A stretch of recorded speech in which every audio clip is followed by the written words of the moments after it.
You're about to hear an original HFY sci-fi tale titled Title. The alien princess looked at the youngest human officer and he's HFY sci-fi short stories. Find a quiet spot, put on your headphones, and let the stars fall silent. If you enjoy cinematic sci-fi narrations, consider subscribing for more. Now, we begin. The first alarm was not a sound but a color. An angry orange vein running down the midnight hull of the hospital ship Mercy Ark, pulsing in time with the hull's groans. In the viewing gallery, suspended like a crystal over the wounded planet 1,000 orphans of 1,000 wars slept beneath blankets that smelled faintly of ozone and metal. Outside the glass, the planet's night side looked like a black lung threaded with fire.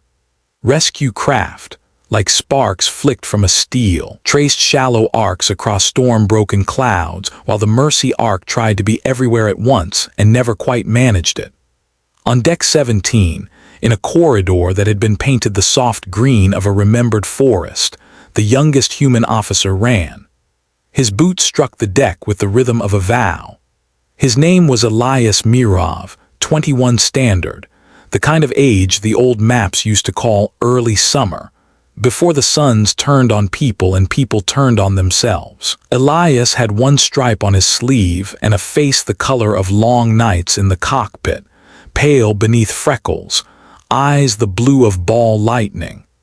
In the crook of his left arm he carried a cryo sleeve holding a baby whose heartbeat he had never heard but could feel in his own chest, strong and stubborn. He ran because the orange vein had thickened, forked as veins do when hearts are failing. He ran because he was a human officer sworn to the Ark and to the code that said, "If a life is within reach, you reach." He reached the docking bay as the blast doors were closing, a shudder of metal teeth gnashing against smoke. He slid under with a breath that burned like winter air and rolled, cradling the cryo sleeve. Behind him, alarms barked in a language machine speak when they're trying not to panic. Before him, the docking bay opened like a cathedral to vacuum. The far door breached, the cold knocking against the inner field with polite insistence. A rescue shuttle lay canted on its side like a toppled gravestone. Beyond, in the shining night, lightning stitched cities together and unstitched them just as fast. The princess arrived with no herald, no trumpet, only a whisper of silk that somehow survived the dust and plastic. She was not human. That alone made some of the junior officers stiffen by reflex, because war had taught reflex before it had taught understanding. But the Mercy Ark answered to suffering, not flags, and the Ark had hailed the royal flagship Spiraltide because Spiral Dynasty signatures were among the only ones still obeyed in this quadrant, a family line so old its crest predated the word for crown. She walked like certainty, like the blade of a glacier cutting the sea. Her armor was a thing of blue-black scales that caught the light in wet flickers. Her hair, long as a comet's, braided silver blue and bound with gold that held not jewels but chipped bits of glass, like a promise to remember poverty. She was young enough that time still fit her like a perfectly tailored dress, and old enough that sadness had already embroidered its quiet threads around her eyes. Her honor guard followed, faceless behind helmets in which the lights of the docking bay did strange, priestly things. When she saw Elias, she paused. He thought later that this pause was the hinge on which the whole night swung. She looked at the cryo sleeve, then at his face with its emergency of freckles. She leaned slightly toward her captain and said, in a voice like cold bells struck softly, "He's." The rest of the sentence died because a sonic boom rolled through the docking bay and a chunk of the far wall tore itself sideways like paper. Atmosphere left the room in a long, hungry hiss. People grabbed for anchors and found only air. The field flared and sealed grudgingly. Elias was already moving, not toward the nearest shelter but toward the shuttle. The cryo sleeve pulsed against his forearm, counting. The princesses on her guard raised weapons, then lowered them, because what is the etiquette for a human child cradled in a human officer's arm when everyone is dying? Elias met their mirrored visors with a glance that said nothing and everything. He clambered into the shuttle's cracked mouth and vanished like a swallow into a cliff. Inside the shuttle, the air was a split lip, copper taste, thin. He laid the cryo-sleeve on a seat, snapped the mag locks, and crawled forward through a hail of glittering plastic. The pilot was slumped forward, a woman with hair grown out wrong after too many months in too many helmets. He checked her pulse by habit and filed the lac away where it wouldn't hurt yet. Then he reached for the manual override. It fought him, he fought back. The shuttle's systems were cross-wired by panic and radiation. He found the child the pilot had brought, wrapped in a thermal cape he had seen once in a survival training module. The child's tiny hands were clenched around two useless things, a piece of yellow ribbon and the edge of the pilot's collar. He didn't take the ribbon. He tucked the cryo-sleeve against the other child, wedged them both with emergency webbing, and dragged himself back. His hands knew what to do. He had been born into catastrophe and trained to be useful. He carried both children and ran. As he vaulted the last ragged step, the shuttle's engine decided to become a nova. The blast hit the field and made the air itself shudder. Elias went down, rolled, came up on one knee. A guard moved like a dark tide and took the children without a word. Elias's arms felt suddenly visible without them, like missing wings. Only then did he look up and meet the princess's eyes properly. Eyes of a color the Ark's painter drones would have called glacier at dusk. Luminous and cold, not because they wanted to be, but because they had learned to be.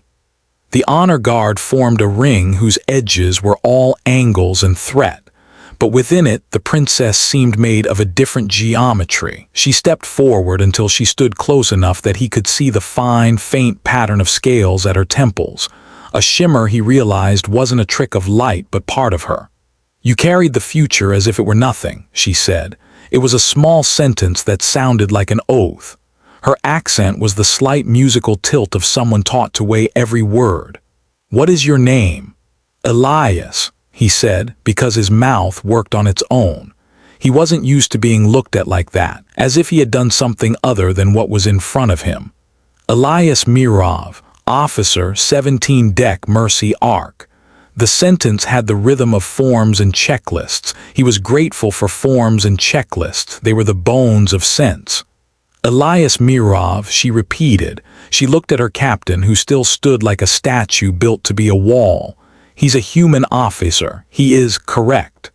Her voice softened at the last word, as if she was adjusting her mouth to a meaning that did not exist in her language. Then the alarms, foolish and stubborn as birds, insisted on being heard again, and she became command. The Ark moved. The time between alarms is a kind of measurement a ship carries like blood pressure. The narrower the gap, the closer everything is to collapse. Gaps narrowed. The fires on wrote cursive, obscene prayers into the atmosphere. Elias reported to his commander, who looked at him like a man memorizing a face in case he had to write it on a plaque later. "There's a breach along the dorsal spine," the commander said, quiet and iron. "We need manual patching. We're out of drones. Congratulations, Mirov, you can do hands for small places." The princess overheard and said nothing, but her gaze passed over Elias like a blessing a church had forgotten how to grant. He ran again. He ran because that's what humans did on nights like this. He slid into suits that smelled like old storms, fit his helmet until it became his skull, locked his tether, and became part of the exterior. Outside the Ark, the void looked close enough to touch, which is always a lie. It made promises it had no obligation to keep. He crawled along the dorsal spine with a satchel of patch gel that looked too small, like a sitcom doctor's bag tossed into a plague. He found the breach. Not a dramatic hole, but a long tear like a paper cut where meteoric debris had slit the hull. He set to work. His hands made the gestures they had drilled, 1, 2, 3, smooth as the sign language of an old ritual. Inside, the princess had gone to the medbay. People looked at her with curiosity folded into respect, because even on a ship that made a religion out of equality, some monarchies earned deference by putting their blood where the danger was. She rolled her sleeves and pressed her long, cool hands to the brows of fevered children, and spoke in a language that sounded like wind through thin glass. It calmed one of the children, an uncalmable child who had cried for days when the bombs fell, and whose voice had finally shredded and gone hoarse. Her captain hovered at the door and passed for uninterested, which is what bodyguards do when they are trying not to cry. Her name was Liz Anharan, though Earth maps would eschew the sibilant and rename it Liz because tongues are lazy. She liked the human version because it reminded her of the sound of leaves. She had been raised under a sky with 2 pale suns and 1 bruised moon, and learned early to treat sorrow like rain. You could not stop it, but you could walk through it without forgetting your posture. She had come to make an argument to the Ark's command about moving a convoy through a corridor of space, where her mother's ships had some authority. Instead, she found herself ankle-deep in the low tide of catastrophes that washed through a hospital ship on a burning night. While Elias worked outside, the Ark's hull flexed like an animal trying to shake off a spear. He danced his anchor points from clamp to clamp, humming under his breath an old lullaby he didn't know he knew. It steadied the bead of the patch gel, darker than the stars, the consistency of sin. The starboard sensor array shivered, tried to lift like a sail. He pressed it back and locked it with a sound that gave him ugly joy. He thought of the 2 children he had left breathing because he had moved, because he had not frozen. The thought was a morphine that cleared the mind. He finished the patch and lay belly down on the skin of the Ark, exhausted, the tether's gentle tug the hand of a friend. He turned his head. The atmosphere of Ver did odd things to light, such that the night side was never quite dark and the day side never fully bright.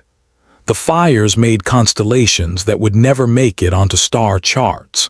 He found himself smiling a small, cracked smile, because anger felt cleaner than fear, and he would choose clean. Then the Hermes array chirped that somebody had to go to the communications tower, and he clipped on and went. Elias's face appeared on a dozen eyes that were not eyes but security lenses. The princess saw him again on a screen that flickered between false color and reality like it could not choose a story. She saw him cross a gap with his tether stretched thin as a violin string, saw the Ark pitch like a drunk remembering he once danced, and saw the tether hold. She said, not to anyone, he's, and did not finish it because she was a princess and finishing it would make it true in ways a princess must be careful about. But she thought, he is the shape of the answer to a question I have been trying to ask my whole life. Not because he is special like a holo statue, because he is ordinary like bread, like nails, like a bowl of clean water. The tower had to be realigned by hand, which meant trusting a ladder welded in an era when budgets were jokes. Elias climbed. The stars swung around him like doors on hinges. His breath was the sound of a field burned after harvest. He locked the tower and cycled the beacon. It spat static sparks into the thin night. On the 3rd try it caught, and the Ark's calls went out not as cries but as coordinates, and every ship that could be kind altered course. By dawn, which came like a dim blue apology, the Mercy Ark was both saved and bleeding. The fires on Ver had lost interest in being new. The 2 children Elias had carried were alive. One had a chip of yellow ribbon pinned to their blanket by a nurse who understood shrines. The princess sat on the floor in the medbay and let a toddler use her braid like a rope. The honor guard pretended not to share looks of astonishment, the way one does when a queen jumps in puddles. Elias slept 4 hours with his boots on, then woke because his body has always been good at obeying ships. He stood in front of a mirror that had seen too many faces raw with salt and let it see his. He felt the throb of tired muscles and the distant ache of something he could not name. He washed his hands and the water went pink, then clear. He told his reflection, "Do it again," and went. The Ark accepted him into the morning like a mother with 1,000 children. Half a smile, half a scold, no time for either. He reported to Deck 6, where the princess had requested a liaison to coordinate evac with her fleet.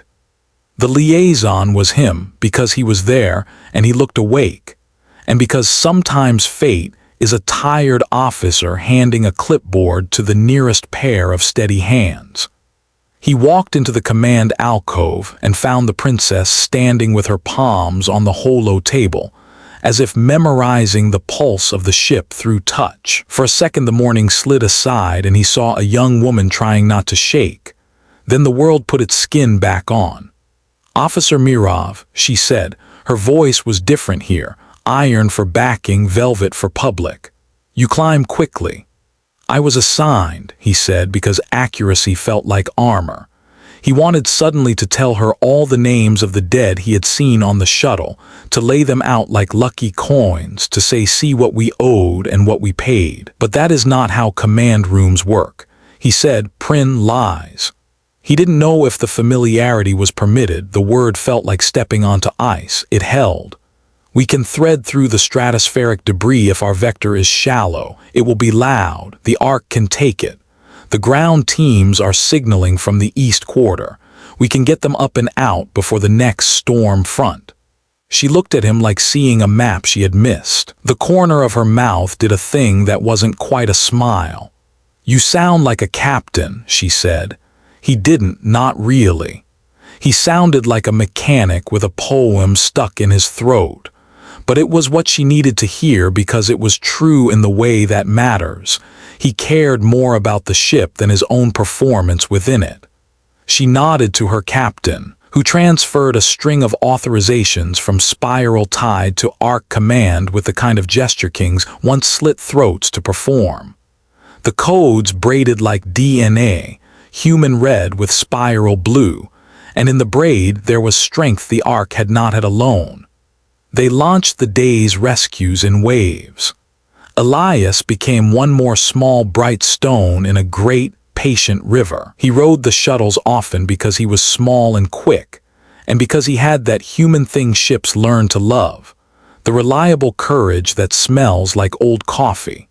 He entered towers where the stairs had burned to lace and lifted old men from their ash, told jokes badly, and made children laugh anyway. He moved through rooms blown sideways and hugged grief with his eyes because touching would have broken the skin. He lost count of how many times he cinched someone's helmet, how many times he promised that the Ark was the sort of ship that kept promises. He saw the princess twice more in those first days.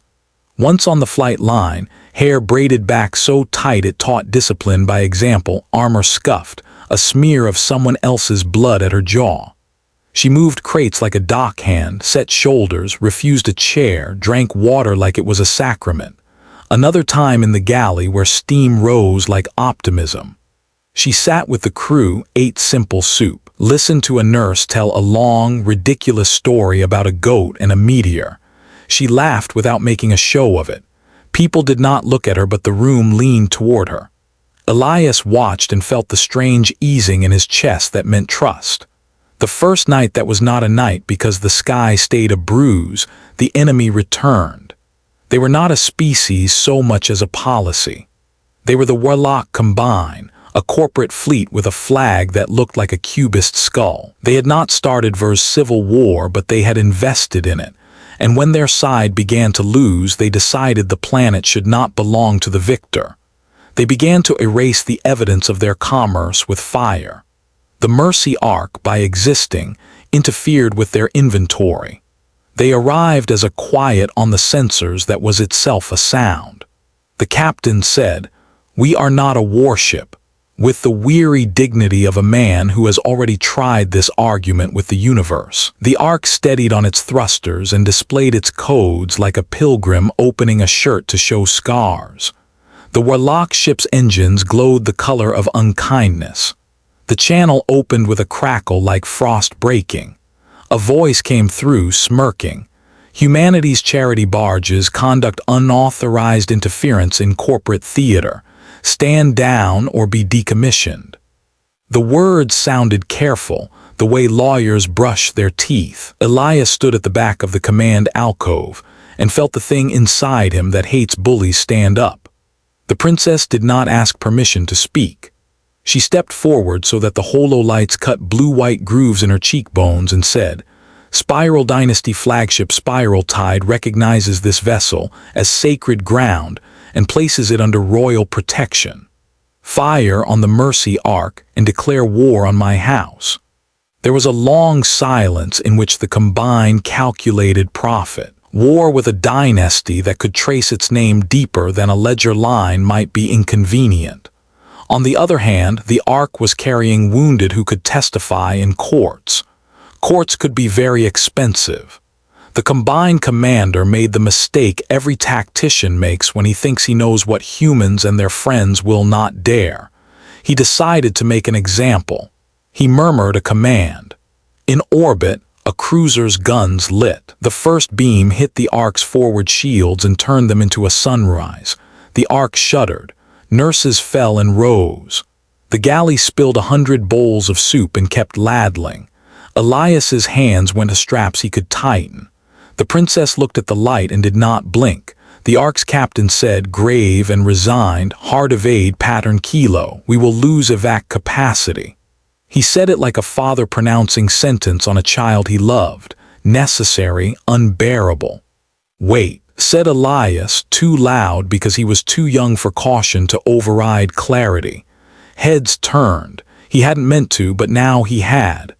"We can't outfight their guns," he said, and the sentence was not an insight but a stump everyone had been tripping over. "But we can blind them. Their targeting arrays are tuned to heat differentials. The storm front envoy is about to break west. If we dive the Ark into the shear and ride the layer between cold and hot." He glanced at the holo. The models were ghosting there already, seeds among numbers. "We'll look like weather. They'll lose lock. We'll come under their angles, and with Spiraltide's decoys projecting our spectra at high orbit, they'll waste their first salvo on ghosts." Silence again, but it was a different kind. The kind that tastes like the air before rain. The captain looked at the princess. The princess looked at her own captain. Calculations moved like schools of fish behind eyes. "That is insane," murmured someone. "Good," said someone else. "The Ark was built by humans. Humans invest in interesting ideas." "Do it," said the captain. It was a song, they did it. The Ark dove like a whale remembering an old migration path. The storms met them with hands like gods. Lightning tattooed their flanks. Thunder made the bones of the ship ring like bells. For a heartbeat too long, the sensors lost the world and the world lost the sensors, and everyone was alone. Elias watched the numbers and told them they were brave. The princess stood with her palm against the glass and whispered something in a language that tasted like salt. Outside, the combine's beams scribbled straight lines across the air, looking for a ship that had become weather. They found a dozen at high orbit courtesy of Spiraltide, conveniently the wrong dozen. In the sheer, the Ark learned how to dance. Its pilots made gestures with their hands that would be obscene in more polite contexts. Its engineers stroked the engine's hot flanks like men soothing an animal. They came up under the guns, exactly where the math said they would not, and slid past. The combine missed and missed again, not because they were foolish, because humans can be unpredictable on purpose. They made it to the east quarter. The storm did the rest. The combine, embarrassed, angry, cautious, broke formation and regrouped and consulted their account books.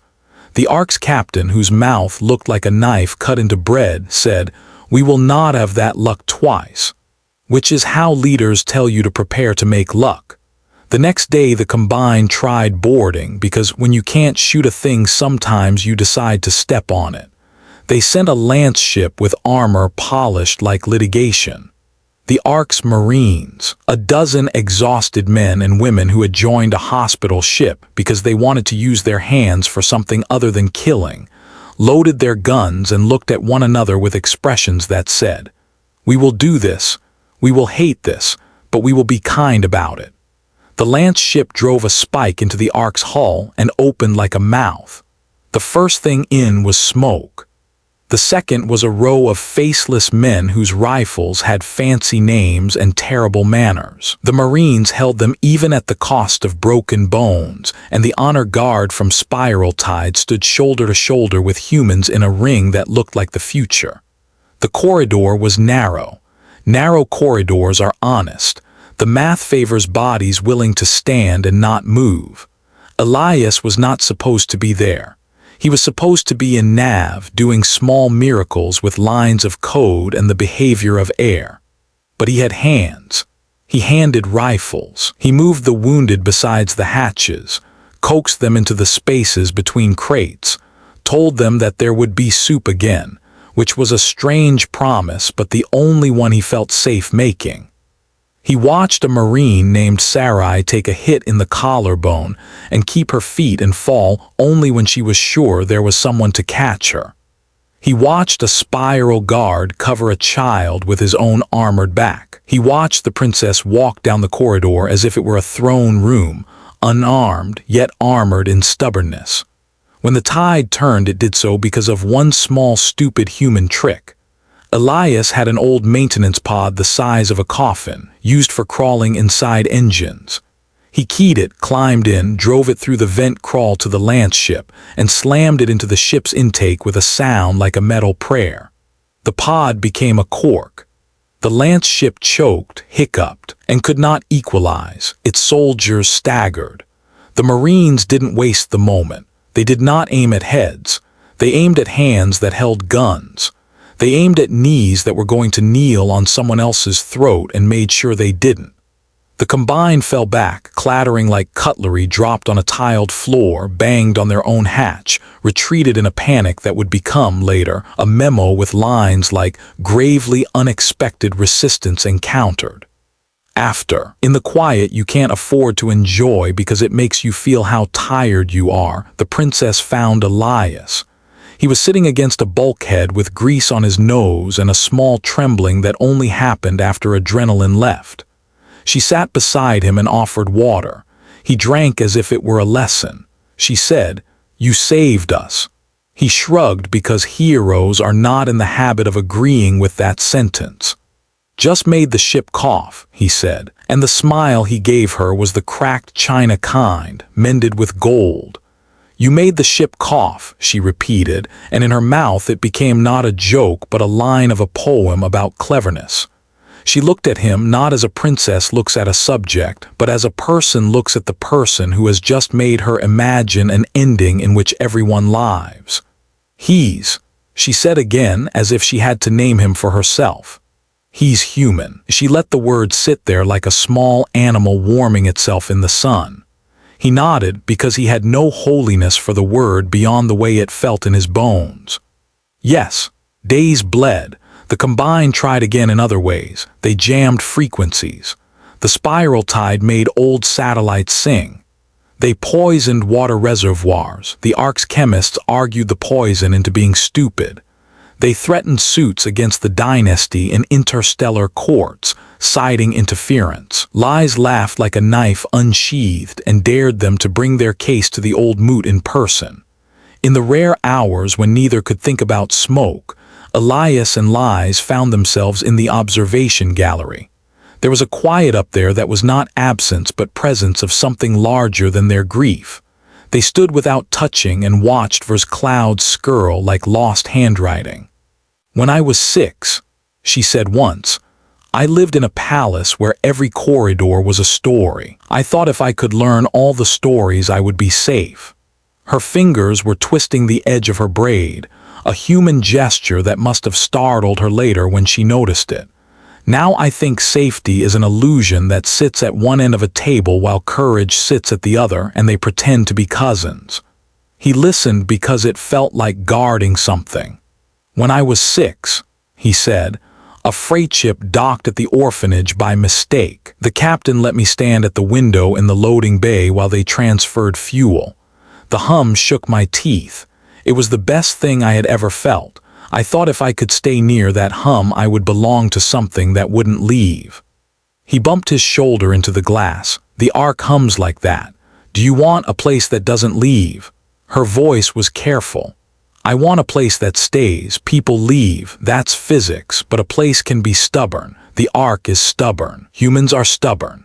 Some of us, he said, glancing at her with a corner smile. All of this, the dives and the sieges and the jokes that leavened the bread of fear, would have been merely the life of any ship in any ugly war if not for the signal discovered on the 9th day. It came from beneath Ver's equatorial sea. It was old. It was not combined. It wasn't even Ver. It sounded like something awake.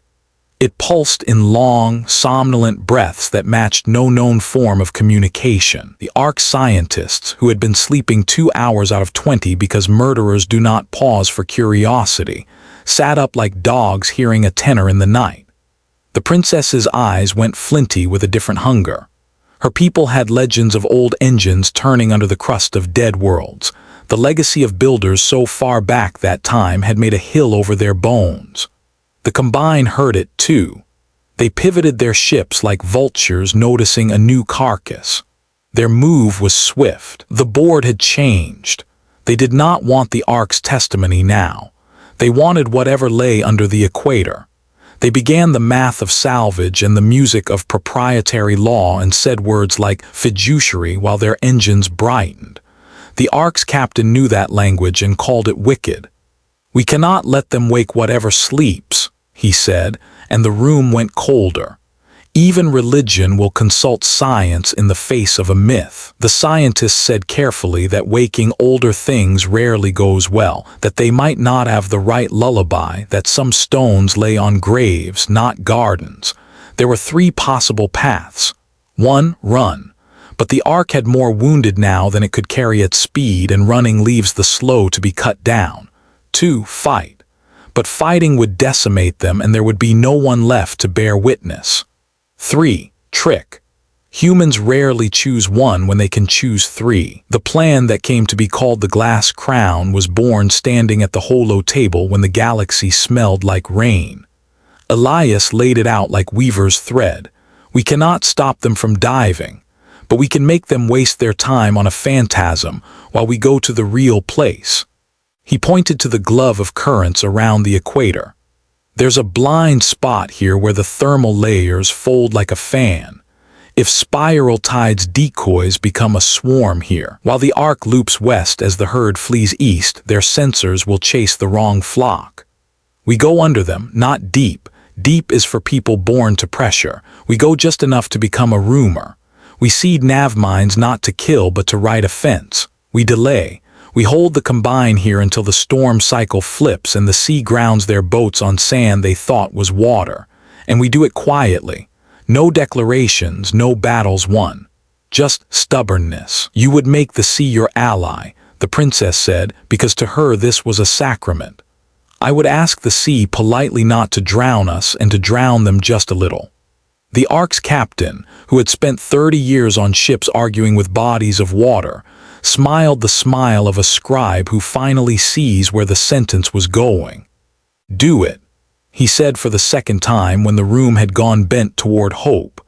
They did it with the grace of a pickpocket and the timing of a prayer. Spiraltide's decoy boys glimmered like a constellation shaken into salt.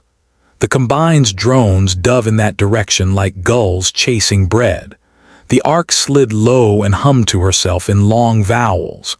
The navmines went out like seeds, sleeping, instructed to wake only when a certain scent of alloy swam by. The storm obliged. The sea performed the old trick of turning on a hinge. The Combine's boats found themselves arguing with physics. A fisherman once said that the sea is a fair judge, but she is a sharp lawyer. The boats lost the argument. In the blind spot under the fans of current, the Ark found a ruin. It wasn't a machine the way machines usually are. It was not made of gears, but of memory, something grown, maybe, like coral persuading this shape into being around a dream. It sang softly in the frequencies people used to talk to their children. The scientists' faces went strange. "It is not a weapon," one whispered, startled and disappointed and relieved. "It is a cradle, a seed barge without a seed. What does it need?" The princess asked, because that is what queens ask of ruins, to tell them how to be useful. "A map," said Elias, surprising himself. He didn't know where the sentence had come from, perhaps from the lullaby of the turbine rooms, perhaps from the way his own bones liked to be told where to go. The machine wanted a map. It was lost. It wanted to be told where the next garden was so it could go there and be a garden again, even on a burned world. The scientists tilted their heads, listened harder. "He is right," said one with an absent reverence that made Elias blush. "We could not give the cradle a map of Ver. Ver's map right now was a scab. But the Ark had a library of old seeds and a newer library of kinder guesses." The princess offered a map of a world from her childhood stories that had existed before her house went to war for the right to keep stories. She whispered its name like a secret into the translator. The cradle listened and wrote the sound into itself. Elias stood and watched and thought that if he ever had a child, he would want their first lullaby to be this, the sound of a machine agreeing to grow. The Combine, stuck in a lawsuit with the sea, started to pry themselves free. They filed towards the Ark like men remembered by their debts. The Ark did not flee because it had one more trick, and that trick was more human than any. It told the truth loudly. Spiraltide broadcast images of the cradle and of the Combine's boats firing at a hospital ship. The galaxy is not kind, but it is vain. It likes to think itself better. It can be shamed for 5 minutes at a time. The 5 minutes were enough. The Combine's board recalled the fleet to reassess reputational exposure. They did not apologize because corporations die if they apologize, but they left, which was better. The storm ended not because storms end, but because people needed it to in order to breathe. Dawn has a different scent after days of bitter rain. The Ark hovered like a gull over a calmer sea and lowered hatches carefully. The princess stood on the flight line with her braid unbound, blue hair loose as weather, and watched evac lines become reunion lines. She put her hands on the cheeks of children with refinery soot still on their faces, and told them in the wind-glass language that they would eat warm bread today. Elias stood a few meters away and watched the work continue, because he had learned that joy is also a kind of work, the hardest one when your hands are used to carrying the wounded. The cradle sang itself a small song, too quiet for anyone to hear unless they were standing exactly where Elias stood when his helmet caught a stray echo. It was a song about a place it had never seen but now wanted. He thought about maps. He thought about human stubbornness. He thought about the way the galaxy might make room if you teach it how. He did not notice at first that the princess had come to stand beside him. She had taken off her gauntlets, and her hands were smaller than he had imagined, narrow, calloused where a sword hilt would rest on someone who had learned more than court dances. She looked at him as if the night in the docking bay had rewound and paused again at the hinge. "Elias Mirov," she said. "He's," this time she finished it, "mine if he wants to be." She laughed a little at the audacity of her own sentence, shook her head, amended, "Not mine, my world's, my works. The dynasty is paper without people like you. Come with me. Teach my ships to cough at the right moments. Teach my fleets to curl like weather, not march like accountant's lines. I have captains. I need humans. I need you." He looked at the Ark then, with its bruise-colored scars and its engines that sang like the best mistake he had ever stepped into. He looked at the princess with a braid that had dragged more than one child out of a flood. He looked at the sea, which went on being itself. He thought about the hum that had promised he belonged. He thought about the shape of his life when measured against a war that would not end just because he wished it. He said, "I am the Ark's." The words felt like both a chain and a key. Then he added, because courage without generosity is only armor, but the Ark moves. and I can stand on your decks when the Ark moves near. I can teach and I can learn, and I can show your captains how to trust the places that look empty and turn out to be kindness." She nodded, satisfied not by possession but by the promise of a shared road.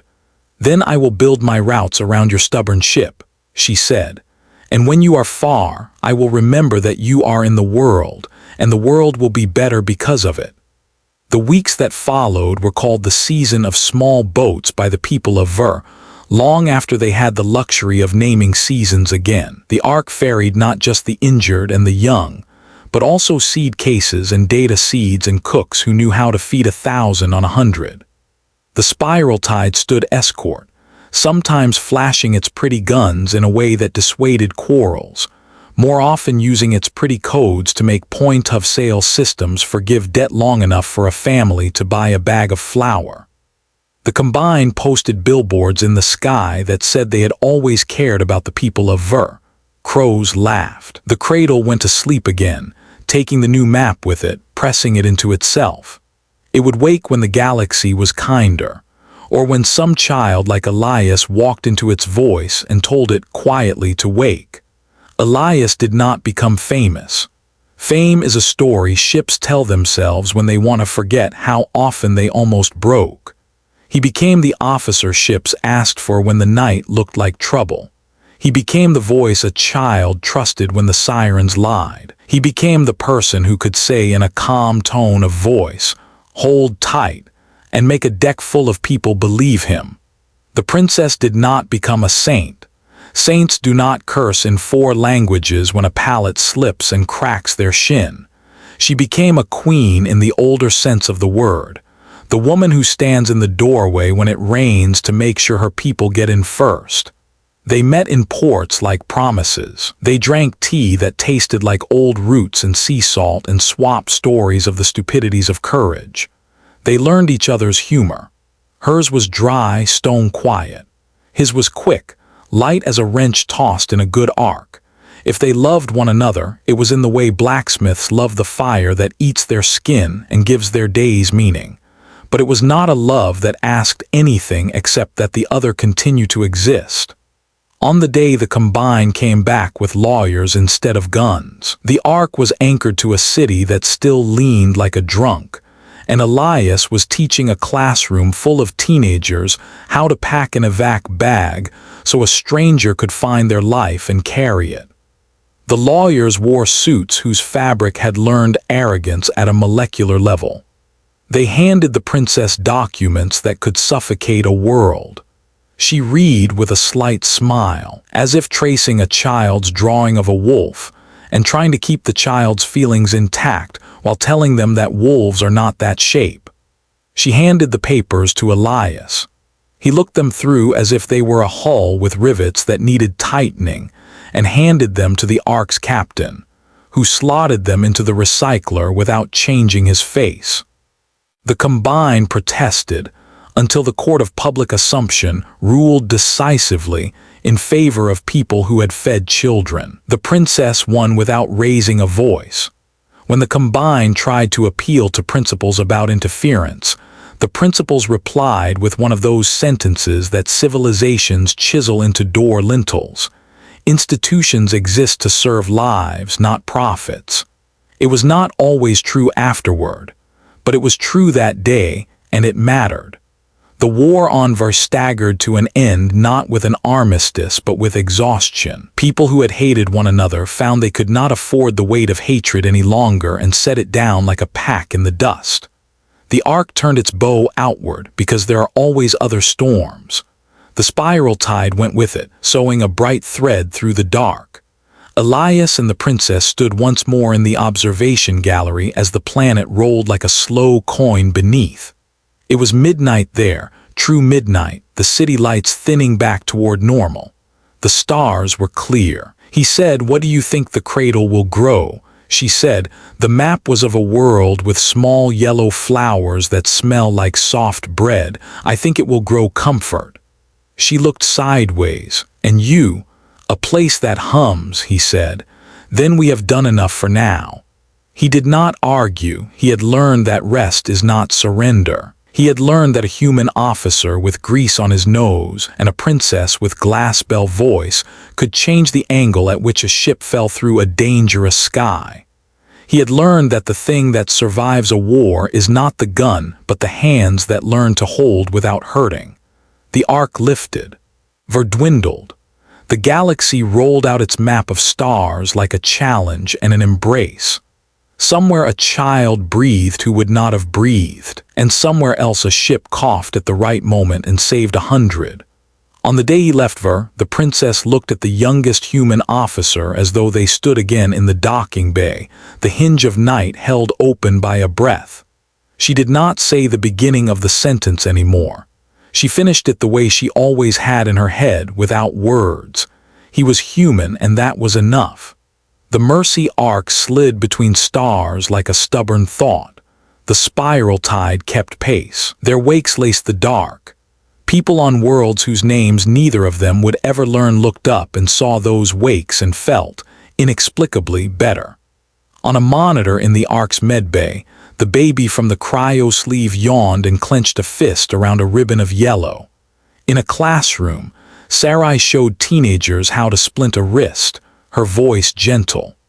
On a balcony, the princess's captain wrote the words of a new charter on a tablet that had once held a hit list. Elias hunched in the engine room with his palm pressed to the casing, listening, because humans know how to listen when things are barely holding.